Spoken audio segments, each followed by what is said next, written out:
Hey everybody, I'm Becki Adams. Thank you for stopping by the Scrapbook and Cards Today YouTube channel. Today I am creating a layout featuring the Doodlebug Over the Rainbow collection, and this layout is in the summer 2023 issue of Scrapbook and Cards Today magazine. So I've done a little bit off camera to get started on this layout, but I'll quickly show you what I've gotten done here.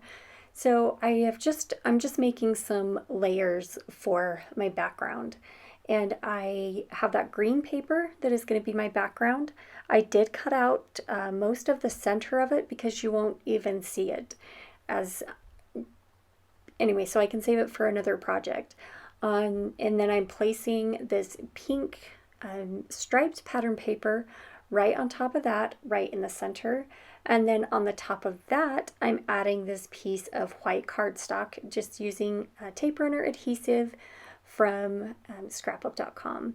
I did stitch around the edge of that white cardstock with my sewing machine and some pink thread.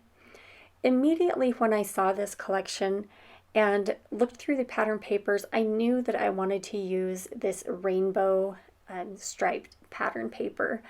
And so this is kind of what I was thinking that I wanted this layout to look like.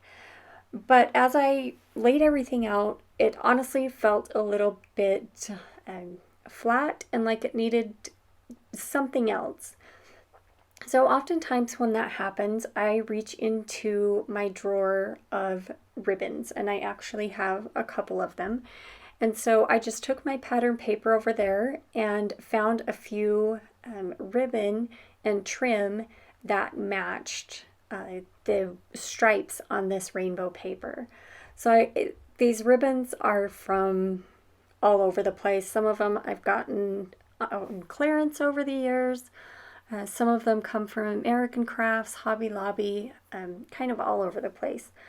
But my idea was to just adhere these strips of ribbon to this rainbow pattern paper to kind of give it a little bit of texture and dimension, and but mostly interest. So I'm taking some double-sided tape from scrapbook.com. Depending on the width of the ribbon, I'm bouncing back and forth between 1/4 of an inch double-sided tape and 1/8 of an inch. And I'm just adhering the ribbon to the background and then tucking those ends of ribbon around the back. And I'll flip that paper over and secure them a little bit better here in just a minute. But for right now, I'm just tucking them behind there. So with ribbon and trims, you'll want to make sure and adhere them really well. You can use double-sided tape, which is my favorite. You can also carefully use liquid adhesive, but sometimes the liquid, like you can see through the ribbon where the adhesive is. So I try not to use that unless like totally necessary. But like with this rickrack, just a little bit of double-sided tape at 1/8 of an inch so it doesn't show worked perfectly. So I'm just again tucking these around the end. I will flip it over here in just a minute and fix that, but before I did that, I wanted to make sure that I had everything placed just perfectly. So I'm taking that, I believe that's the 1/4 inch roll of double-sided tape, and tucking those ends that weren't secured very well around the back so that I can adhere this rainbow paper to the background. I think the hardest trim or ribbon to adhere was probably the rickrack on the top, and then kind of the fringe trim there along the bottom. So a lot of this will get covered up, but you'll still be able to see the edges, and some of those stripes you'll be able to see the full thing.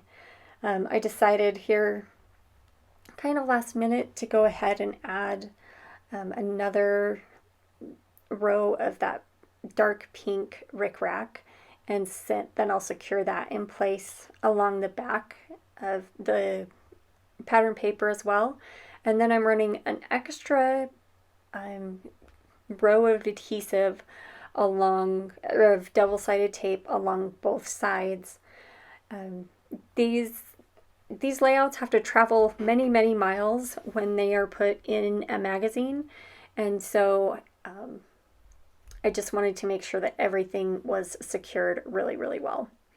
So we'll clean up my table a little bit and move those ribbons out of the way, and now it's time to adhere my photo.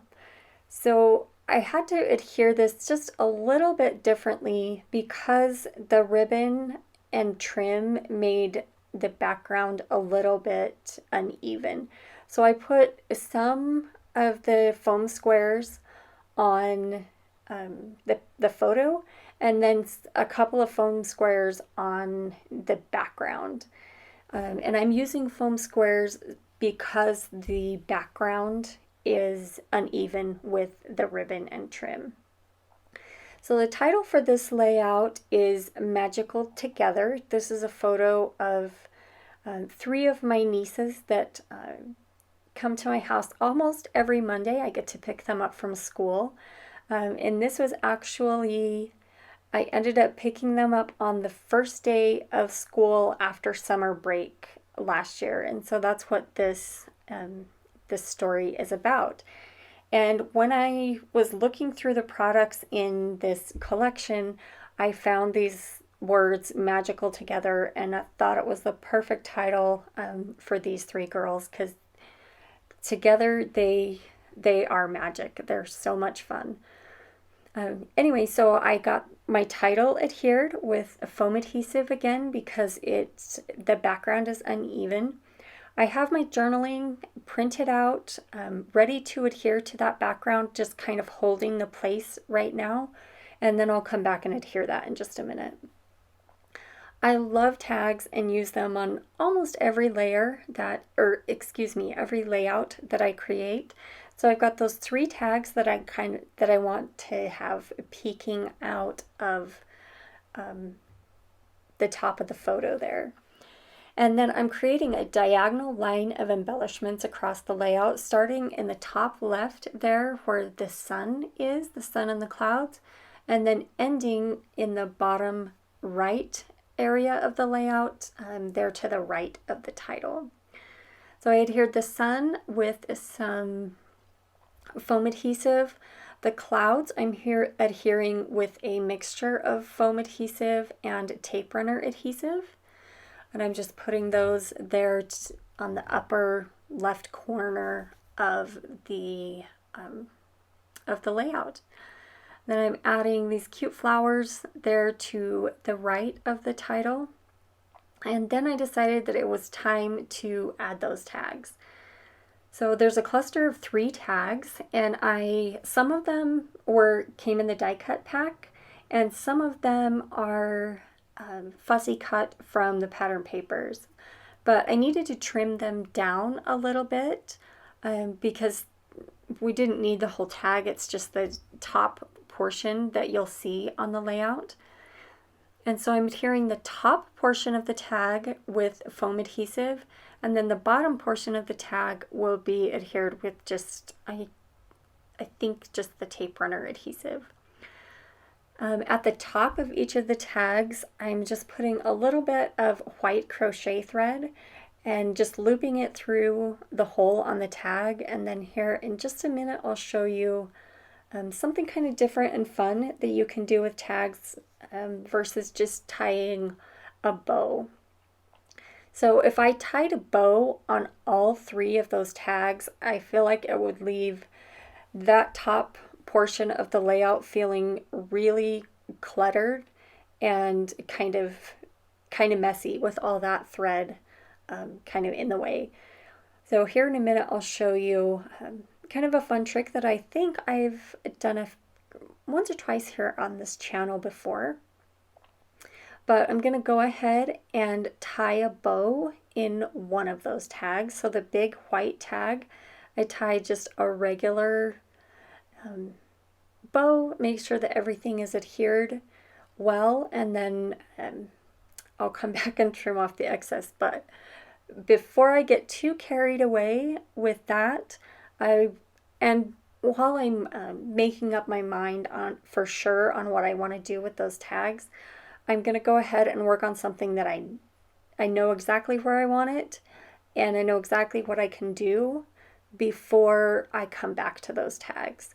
So I'm just taking my journaling strips. I printed my journaling at home just on my regular printer with regular white printer paper, and then I cut them into strips with my paper trimmer, and then on the back side of each of the strips I put 1/8 of an inch double-sided tape.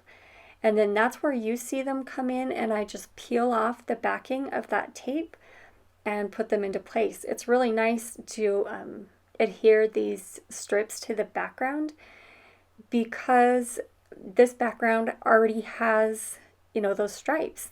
So I know that those strips of journaling are straight and ready to go. So now I adhered a couple of butterfly embellishments, and now I'm going to place just a few of these pink puffy hearts around the layout. And then I'm going to come back to those tags because I decided that what I want to do with them is just to secure them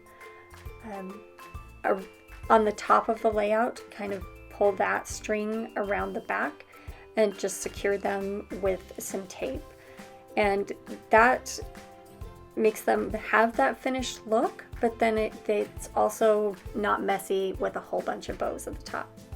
Now friends, when I finished this layout, something was just kind of off, and so I went back and fixed it, but I didn't take a photo. So you've got to hop over to the magazine and see what the difference is. Come back and comment and let me know when you see it. Thank you so much for stopping by, and we'll see you again soon.